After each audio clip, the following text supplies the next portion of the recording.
Good evening and welcome to Better Than B, where we hope to provide you with A-list entertainment and commentary. My name is James Armstrong. I am joined today by... I am James Waddington. And Sean Sharp here, in the middle. All right. Kind of a slow news week where we think we found some good little tidbits here to talk about today. Of course, Spider-Man is opening this weekend, but kind of hidden in the backdrop of all this. In fact, I was reminded of it when I just saw a trailer for it a couple of days ago. We have a new Western out about Wild Bill Hickok called simply Hickok. Stars Luke Hemsworth in the title role, along with Trace Adkins and Chris Christopherson. It is being released this weekend in theaters. James, what's your impression of this movie so far? I haven't seen the trailer. You haven't seen the trailer? Seen the trailer. But I will have to say, I didn't know, no offense to Chris Christopherson, I didn't know he was still alive. So I'm He's good. not dead yet. I'm not dead. I'm happy to see him in more films. I do like him when he is on screen, so that's a good thing. I'm excited for this for the story because it's a good story to tell. But I haven't seen the trailer, so I don't know quite what it looks like. But if you've liked it, I do trust your opinion on films. I'm just overdue for a Western. We haven't had a good Western in quite a while. I'm in the mood for one. I keep referring back when I think Westerns. I keep thinking of Blazing Saddles, but that's not quite right for a Western. But that's how I like my Westerns. Blazing Saddles is quite right for any time. That's Mel Brooks. Always goes down smooth and offensive. But anyway, getting back to the trailer, I will have to watch it as soon as we're done here, and I will give you a full opinion of what I think of this movie by next weekend.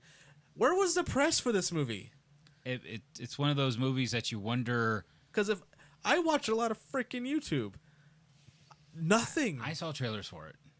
Where? I am in the dark on this YouTube. one. Really? Okay. Yeah. Wow, I guess it's all mine Star Wars stuff. I guess. Well, I guess that's the problem with the internet. It picks ads based on your search history. guess So so. yeah, I get all the Batman stuff, you get all the Star Wars stuff, and Sean gets his history. There you Yeah, go. I get everything. Yeah. Anything that's historically related, I get. Yeah. So, I think that we're a victim of big data stalking us. That'd be Google.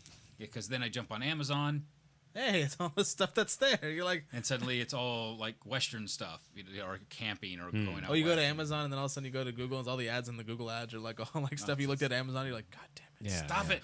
Stop it! It's on Facebook too. It's I like know, stop pressuring me to spend money. But what was your take on it? Because I have my own take on it when I saw the trailer for it.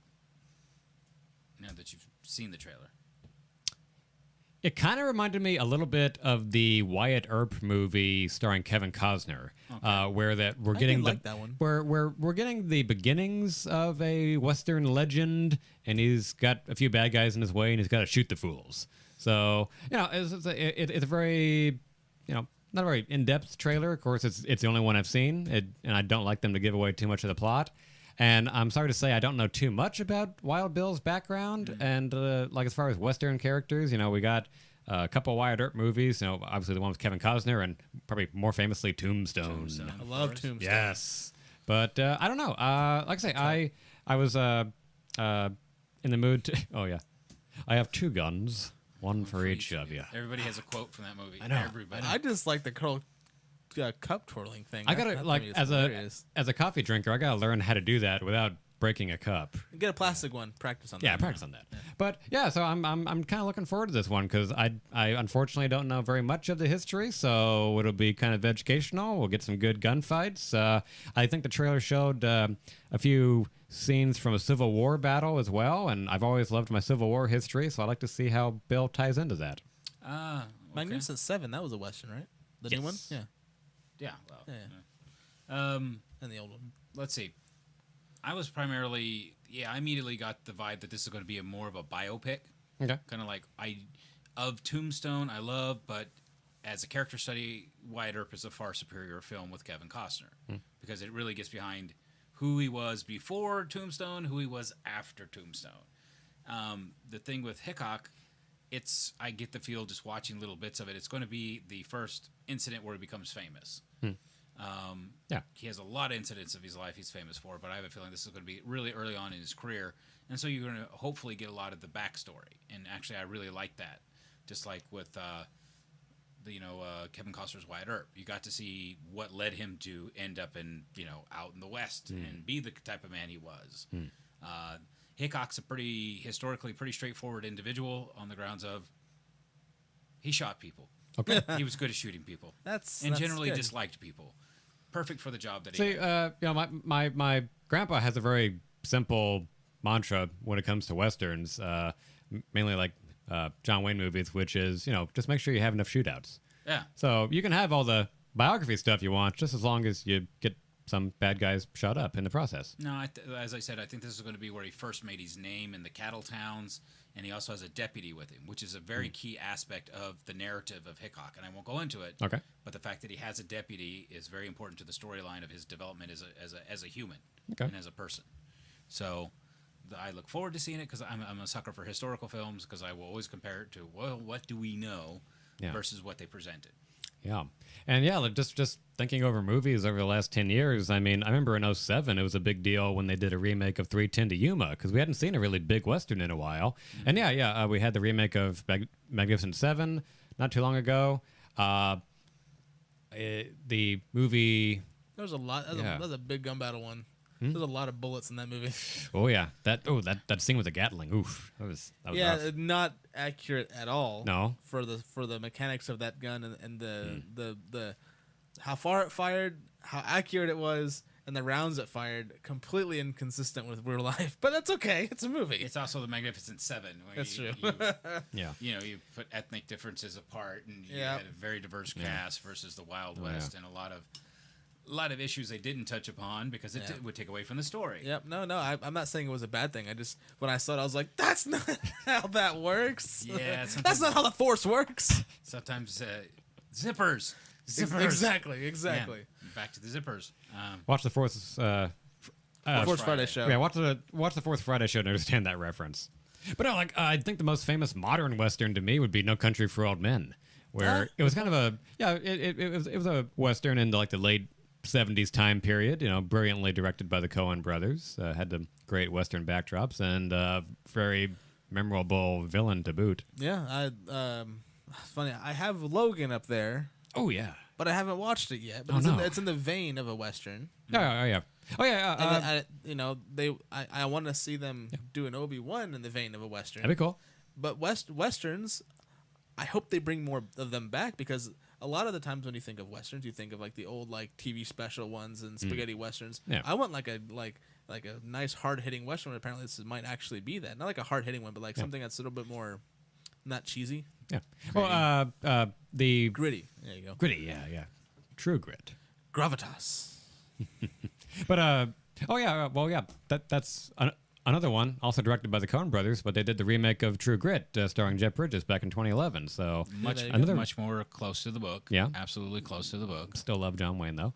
But fun fact: Logan was directed by James Mangold, who also directed the remake of 3:10 to Yuma. So he's very deep in the Western vibe, and of course also famous for having done Walk the Line. Yeah.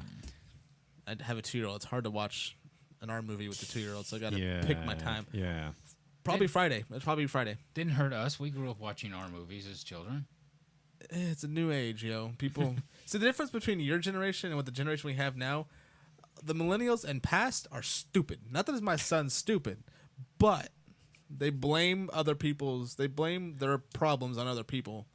I just want to nip that in the bud when I can and give them real world advice. And anyway, we get into a whole different side. Lay down the law like a true sheriff. Exactly. Yes. Howard Johnson is right. How white can we get? Yeah. So I'm just waiting for a herd of cattle just to walk in and out of the room. Best Western ever, man. No. Best Western ever. I watch that on a regular basis, every week. Love that movie. Love it. I love it more than Spaceballs. Tough call, but yeah, it's like for me, love Spaceballs, but to me, I'm always going back and forth Young between. Frankenstein. Yeah, exactly. Young Frankenstein and Blazing Saddles. Those are the two. It's a constant seesaw. It's not for me. It's Blazing Saddles. For all the Mel Brooks. The Blazing Saddle. All the Mel Brooks stuff. I grew up watching westerns. Shiny star. I love it. Love that movie. Yeah, we need more westerns. We need more Mel Brooks. But I'm happy to see this is in theaters, or making its way to theaters, and I'm happy to know that there's a good Western coming. Can't wait to see it. We'll see it's good. We will give it a shot. Yep. Hope it's better than B. There we go. Moving on up. Moving on up, we have a reboot of Hellboy that is happening, and apparently they are maybe close to finding a studio. Apparently, Lionsgate will be looking into the property. Which makes me really excited on a couple levels. Lionsgate to me has a unique view or take on movies. Okay. A lot of times when you get like big blockbusters, like stuff that's housed by Marvel, DC, Star Wars, Disney, they all have a certain feel. Lionsgate to me always has the appeal of taking a little bit extra risks involved with their filmmaking. And as much as I love Hellboy and I love the Hellboy movies that came out, I even the second one was pretty good, not as good as the first one, but I still enjoyed it. Who played Hellboy? The first one, what was his name? Ron Perlman. Ron Perlman. I loved him as Hellboy. I'm heartbroken that he's not coming back, but I get it. Times change, and when you reboot a property, sometimes you got to get different actors for a different vision, and I get that. And and again with Lionsgate, I know the fact that it's going to be in good care, because a lot of their films, although sometimes they make really crappy horror films, I'm excited because of the people who are involved in making this film. So I'm over the moon for this, and I will see it when it comes out. But I feel for Ron Perlman because he was so passionate about this project. He loved being Hellboy, and rightfully so. We've seen his Facebook posts. He's straight up Hellboy. That's like he is Hellboy. Yeah. Much like Mark Hamill is the Joker or is Luke Skywalker. It's just who he is naturally. Exactly. So, did you see that? Ron Perlman was angry when they announced his project. Yeah, he was mad. Did you see that? I forget who got them together, but there was a mutual friend who got Ron Perlman and David Harbour together for a lunch, and they did kind of a détente. And I think Ron Perlman said he felt better about the project after that. Yeah, you spend so much time in developing yourself as this character, and you spend so much time in the prosthetics and makeup, becoming this other business, this other being that you get kind of protective of, much like Mark Hamill is with the Joker on screen, or with Luke Skywalker, or we'll say Carrie Fisher as Leia, or like they've announced a while back a remake of Escape from New York, and when Kurt Russell first heard about that, I think I haven't found the transcript of this, so I can't state it as a fact, but I want to believe that it happened. He was on a radio show. Someone asked him about the remake and how they'd be recasting, and he said, "Fuck that shit. I'm Snake Plissken." And after coming out of Guardians 2, I can totally see him saying that. Sean, how about you? What do you think of Lionsgate possibly getting Hellboy? I'm actually enthusiastic about it. Hellboy is one of those strange hybrid superhero occult / history movies, because it has everything tie in how wacko stuff. the Nazis were for occultism. And they kind of were. And they were, guys. That's what a field of specialty of mine, to the point that even Hitler once said, "What the hell are you guys doing?" Kind of weird shit.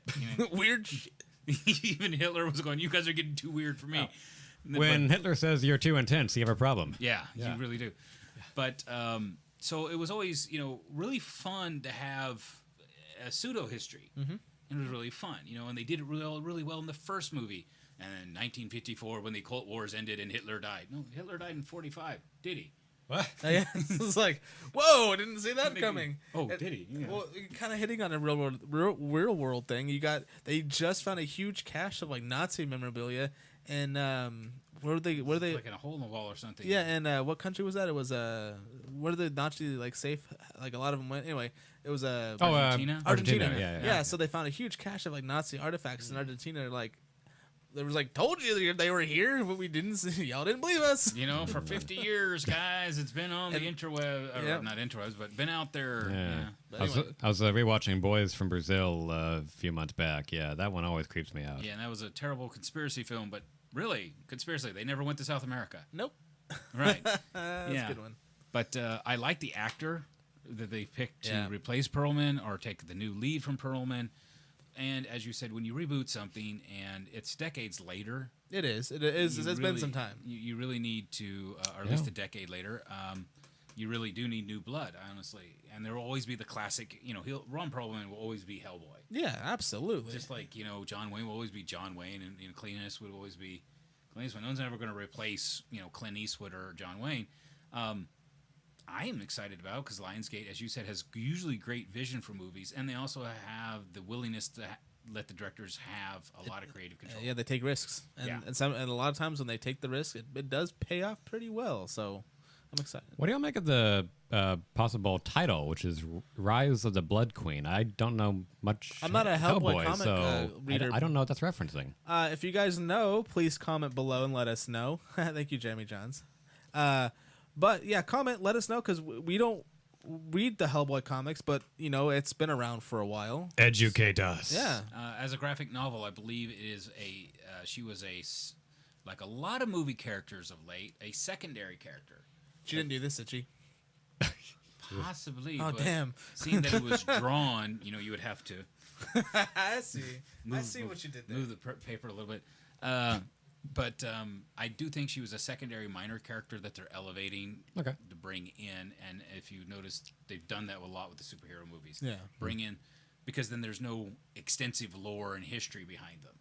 You get a lot more flexibility as a writer of what you want to do with it. At least that would be my argument. Yeah, no, that's true. That's very true. Bring in new blood and get some new vision on it and different ways of writing it, and you bring it out of the graphic novel like it was supposed to be told. Not the first films weren't that way, but something a little different. All right. And moving on, kind of continuing a topic that we've hit on, I think, every week since. Because it's a good topic. Yeah, hell yeah. Wonder Woman continues to make all the money. Now has become the highest grossing domestic DCEU movie above Batman v Superman. And I don't know, man. Mark Hughes over at Forbes magazine has a great blog called Real Estate. That's REEL. As in movie reels. As in movie reels. Reels. If you see what he did there. Yeah. But he made a pretty good case that Wonder Woman could be on track to making at least $800 million worldwide, which would put it only, I think, 50 or 70 million away from BVS's worldwide total. How long did it take him to get that worldwide total? Yeah, exactly. I'm trying to remember, because Wonder Woman came out early June, so we're only at the 1 month mark. And phenomenally popular. yeah, I mean that's just what you get when you simplify your plot line, and not overbear it with a bunch of villains and other side characters. Yeah. Marvel. Looking at you, Marvel. But no, just have a good hero and good story and plenty of action, drama, and heart to go around, and you will take the world by storm. No, and that apparently is the key formula to make a good Wonder Woman film, or any film for that matter. Pressure's on for Justice League now. No, and Aquaman. But getting off the Wonder Woman being the highest grossing DC film in this DC universe, or outside of... No, it beat BVS. It's not the worldwide yet. Yes. So domestic. It is number 4 in the box office last weekend, which is incredible. It's been in theaters for 5 weeks. I think 5 weeks. Yeah, opening week. Yeah, it's only fell 30% each week, 30 to 40% each week. That is unheard of. When we had Transformers the last night come out, it fell 60% from week 1 to week 2. Kind of average for your bigger blockbuster, yeah. Right, yeah. But you look at Wonder Woman, which was the first standalone DC, or the first standalone Wonder Woman film we've ever had, from a franchise that's kind of been sputtering, and it knocked it out of the park. I'm in awe. I love it. I can't wait till they sign Patty Jenkins for a second one. They haven't done that yet. Ask for more money, and she will. Fair. And I think Gal Gadot will as well. I'm sure Chris Pines is probably going to make another pretty penny off this one, but. He will. I know he's dead. Spoiler. Yeah, I was about to say But they could go back in time. You don't know. You don't know what they can do. Patty Jenkins said she has a huge story lined up. So fair enough. It's also the fact that of all the DC films that had been modernly produced, I mean, within the past 10 years, this probably had the most sense of dread and expectation on both ends. Dread on the fact of the way you put that. Yeah. Oh God, don't let it. Don't let it suck. Like other Wonder Woman attempts. Hey, the '60s ones or '70s, 70s. Yeah, '70s. Linda Carter. Yeah. Yeah. She left. Yeah. Anyway. Yeah, she's still alive. She is. So I follow her on Twitter. She's a lot of fun. She liked the movie too. She did, and she enjoyed going to the. She enjoyed going to the premiere and hanging out with Gal and Patty. Damn right too. Very cool. I would both of those women put one on either side of me. I'd be in heaven. But the fact that I'm glad your wife doesn't watch this show, huh? So, she'd be the same. She had the same opinion as I would. Oh, nice. That's why you two are a great couple. But as I said, it had a sense of dread and foreboding of this could really be bad or this could be really good. I don't think anyone saw it going through the ballpark as quickly as this. Oh, yeah. And I was, for the record, guys, huge skeptic. You know, I'm a huge skeptic of superhero films, just in general. And I was wildly pleased, not just, greatly pleased, but wildly pleased. And my number one critic, the person who hates movies in general, sat and watched it with me and actually enjoyed the film. So to me, that would be your other half. Yeah. Okay. So if you can win over that tough of a crowd and still make money that it's at. Yeah, fourth out of the top 5 of the box office for domestic totals for the Right. week 5. Oh my God! And I can just imagine when holiday season comes around, how many of the DVDs Oh yeah, are going. I'm gonna buy it. I'm gonna pre-order it. Yeah. Yeah, I'm gonna pre-order, but I'll go to Target and go. Oh, there's Wonder Woman. That's what I did with Logan. And that's always Oh, something that it's people Logan. forget is that after the movie's done, quote unquote, all the aftermarket sales. Yeah, Oh, yeah. the theatrical runs over, but you get toys, videos, I think Yeah, like DVD, Blu-ray. You could get another 300 to 400 million right there. Right, Yeah. easily. Yeah. And the reason why I'm citing these things, guys, is this really tells the theater you had something that worked. Please, please, please follow this formula. I think Please. DC learned from it, and I hope that they took that tone with. They're taking that kind of not tone of the movie because Wonder Woman is very specific to Wonder Woman. You want to have that sort of, black and white feel like good versus evil. Then you have Aquaman, and I hope that when they make the Aquaman movie, they take the same care. I'll use the word care with that movie as they did with Wonder Woman to make it an amazing film. So. Well, just be loyal to the character. You Yeah, know? I there said you that go. last week about how I like the older veteran Batman, and and Tom Holland looks great as the No younger F's teenager given with that Spider-Man. But no, I love how James Wan has described the Aquaman movie as being swashbuckling. Which is good because that Yeah. reminds me of the Justice League, the animated cartoon Justice League of Aquaman, because he wasn't a serious guy. He came up with those silly one-liners that gut-busting cringe worthy. Like, that's a silly dad joke, and it works so well right here. That's the Aquaman I want to see on screen, and having Jason Momoa do that. He's a funny man by himself. He's got pretty good comedic timing. So I think they can write a fantastic movie with lots of action, lots of swashbuckling, and with a good comedic tone, and it would be fantastic. In our Fourth Awakened show, we talked about San Diego Comic-Con and D23. Austin Comic-Con, or I guess it's called Wizard World Comic-Con, is yeah, looking pretty good this year. Jason Momoa is going to be here. Oh, Oh, really? really? Along with Kevin Conroy, who's the animated voice of Batman. And they just added the other... Oh, and Felicia Day, who's always wonderful. Felicia Day. Felicia Oh, I Day. love Yeah, Felicia yeah, Day. yeah, gotta love her. And they announced the other day, I mean, we'll see how tight the... She has a daughter now, I think. She did, yeah, yes. She Just, also wrote a book. yeah, also yeah. wrote a book? Had a baby girl, if I'm not mistaken. she did. And I follow her as well. yeah, she's fun to follow on Twitter. She posed with some Wonder Woman swag that she was gifted a week and a half ago. They did the same Lucky. thing on Wendy Lee Zaney had the same package. Oh, yeah. So Oh, nice. It's also she's involved in the relaunch of MST 3000. Yes. Yes, she is. She's involved in that project, which I've enjoyed the new one actually really well. What was that? What was the internet show that she started on? It was The Guild. The Guild. Which Oh was my was god, I my love that film. For the longest time, my favorite internet dirty secret. Yeah, that kind of got me hooked on the Write whole that down. I haven't seen YouTube that sort one. You of never saw The Guild? short No, I haven't seen that films. Oh my god, it's like a 2-3 season part YouTube thing. It's crazy. It's amazing. And for the budget, and Like how long per episode? What are we talking about here? Like episode length, like 30 minutes. Okay. Yeah. and Average? it has Will Wheaton in it. Will Wheaton's Well, in it. Wheaton. Will Wheaton. Well, Wheaton. Wheaton. Wheaton. And it kind of led to like Cool. her and Will appearing on like Geek and Sundry Yep. and all these other spin-off projects that are now mainstream YouTube. Yep. Okay. But yeah, she was really a groundbreaker, and they did a lot of risks. I mean, Lots. lots of risks, and it really paid off. It's one of those things that, like for us doing something You on can the get an small- amazing poster of the Guild on ThinkGeek, I think. Okay. And it's Will Wheaton's character from their game, and he's all like in the epic like Conan pose. Yeah. Oh. Oh my god, I almost bought it. She also had a This music close. video of "Do You Want to Touch My Avatar?" Oh, yeah, that's right. Oh, it's funny. Felicia Day is It's- amazing. It's really funny social commentary. When is Comic-Con? I believe it is Wizard World Comic-Con, Yeah, Austin. our Austin Comic Con is going to be mid-November. I want to say it's the weekend of November 17th, which I believe is the same weekend Justice League is coming out. So I'm hoping the schedule will Allow us stay to as get it press is. passes to go. Yeah. Hey, now I we're know a talking. hotel we could be put yeah. But the other name that got added, and again, I'm hoping this schedule stays as it is, but Val Kilmer is going to make an appearance as well. See? There you go. Yeah. Just try to get him to do some McGruber lines. Well, man. I'd probably go with Trimmers. I don't know.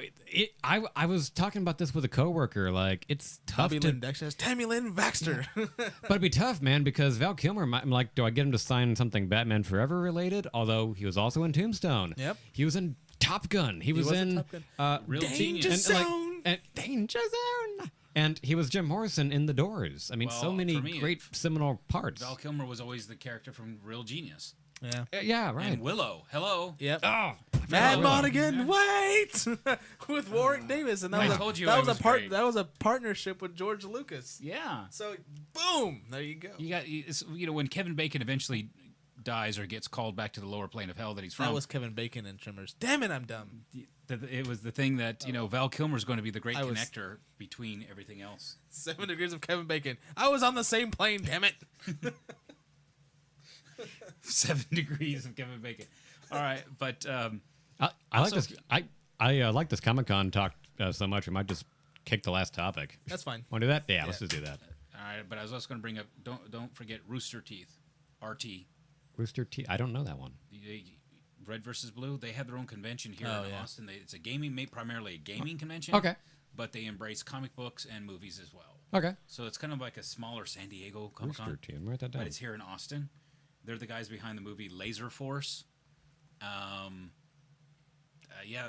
Well, see, I have a friend who made a movie called Laser Force, so I would maybe dispute that a little bit. It may be the same guys. Well, maybe. They're based out of Austin. They started Red versus Blue. No. No. But now I got to check to make sure see which Laser Force came first. Oh. Let's see what actually has marketing. Yeah. That'll be the key there. No, you can look them up. They have a YouTube channel. You can look them up. Okay. The stuff they've done. I'll look into that. Okay. And rightfully so too. But yeah, that's all I got. Unless you got something Yeah. else. Well, when is Rooster Teeth? Like, what? It's usually in the what time of winter. year is this? Winter? Okay. So we usually got in the winter. got some time there. When the temperature cools off, I think. Okay. I don't even know if IckyCon is still going on. It is. It is. Yeah. Neighbor of mine goes to that. I want to say that's more like January. Yeah, that's Anime. What's the origin of that name? I know it's anime related, but why do you? I have no idea. Yeah, icky. It It's sounds actually icky. a Japanese number. Oh, Yeah. Well, Ich Nissan Shi it's been so long since I've had to do that. Yeah. It's been years. But it's also a play on words about an octopus. It's Okay. kind of like a pun. so I IKKI. So, so I it's icky. so I guess it'd be the number 8. Yeah. Okay. Yeah, okay. That makes sense. I didn't take Japanese in high school, so I don't know. I had to learn Japanese for another reason, but it is what Okay. it is Very good. because of him Ah, and what he was teaching. right on. Okay, but again, I don't know. Like, it's easy for me to pick something for Kevin Conroy to sign because one great piece of news we had this year is that they're finally releasing Batman: Mask of the Phantasm on Blu-ray. Oh, that's fantastic. It's about time. It's been almost 20 years since that movie came out, or maybe even longer. It could be 25.